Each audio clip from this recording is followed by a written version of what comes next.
Dear friends, आज हम human digestive system के बारे में बात करेंगे। जब हम भोजन करते हैं, जब हम भोजन मुंह में डालते हैं, तो मुंह से लेकर एनस तक उस भोजन को पचाने में जितनी प्रक्रियाएं होती हैं उसे ही डाइजेस्टिव सिस्टम कहा जाता है।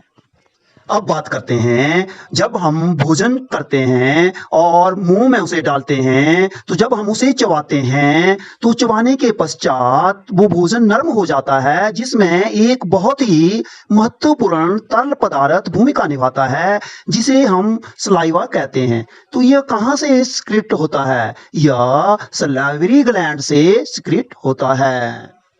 वोकल कैविटी में भोजन बिल्कुल नरम हो जाता है, फिर वह भोजन धीरे धीरे आगे की ओर चलता है। अब बात करेंगे फूड पाइप की। तो जब भोजन बक्कल कैविटी में बिल्कुल सॉफ्ट हो गया, तो उसके पश्चात भोजन धीरे धीरे फूड पाइप में आगे की ओर चलता रहता है। इसमें ऐसा सिस्टम लगा होता है, चाहे हम उल्टे हो जाएं, चाहे हम बैठे रहें, चाहे हम लेट जाएं, लेकिन वो भोजन पीछे की तरफ रिवर्स नहीं होता है, क्योंकि फूड पाइप में एक्सपेंशन तथा कॉन्ट्रैक्शन होते रहते हैं और यह भोजन धीरे धीरे स्टोमक की ओर चलता रहता है। फूड पाइप की लंबाई अप्रोक्सीमेट 25 सेंटीमीटर होती है। अब बात करेंगे स्टोमक की। तो स्टोमक जे शेप्ड होता है। Stomach upper part of abdomen में होता है। स्टोमक में gastric glands gastric juice secrete करती है। गैस्ट्रिक जूस में HCl, म्यूकस तथा पेप्सिन, पेस, रेनिन होते हैं। HCl हाइड्रोक्लोरिक एसिड, यह क्या करता है हमारे स्टोमक के अंदर? या फूड को सॉफ्ट बनाता है, या बैक्टीरिया तथा जर्म को किल करता है, या पेप्सिन को फंक्शन में लाता है।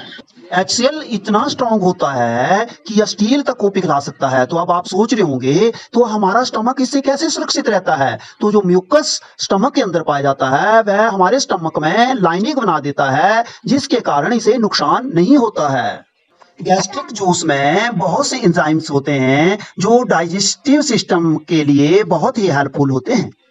भोजन 3 से 4 घंटे तक लगभग हमारे स्टोमक में रहता है। इसके पश्चात वह स्मॉल इंटेस्टाइन में चला जाता है।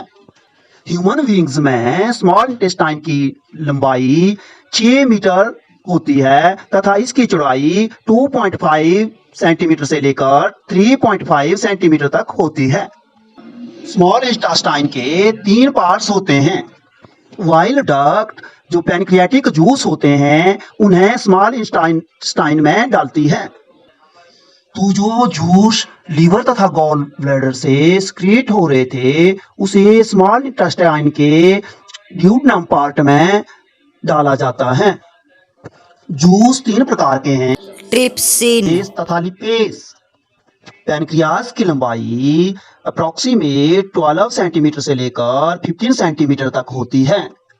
पैनक्रियास हार्मोन्स प्रोड्यूस करता है जो इंसुलिन तथा ग्लाइकोजन होते हैं। पैनक्रियास डाइजेस्टिव फ्लूइड, या जिसे हम पैनक्रियाटिक जूस भी कहते हैं, उन्हें सिक्रेट करता है। अब बात करेंगे लीवर की। तो लीवर क्या करता है? लीवर जो सरप्लस एमिनो एसिड होते हैं, उनको हमारे शरीर से बाहर करता है, या vitamin A, D, E, B12 को भी स्टोर करता है। यह ग्लाइकोजन को भी स्टोर करता है। यह वाइल सिक्रीट करता है जो डाइजेशन के लिए बहुत ही हेल्पफुल होता है। इस बाइल को गॉल ब्लैडर स्टोर करता है और बाइल डक्ट के द्वारा स्मॉल इंटेस्टाइन में उसको पोर करता है।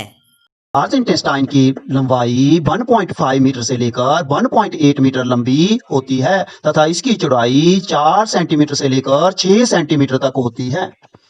लार्ज इंटेस्टाइन के भी 3 भाग होते हैं, caecum, colon, rectum. Largest intestine undigestive water food होता है, उसे ऑब्जर्व करती है और उसको फीकल मैटर में कन्वर्ट कर देती है। लार्ज इंटेस्टाइन अनडाइजेस्टिव फूड में जो वाटर होता है, उसे ऑब्जर्व करके फीकल मैटर में कन्वर्ट कर देती है।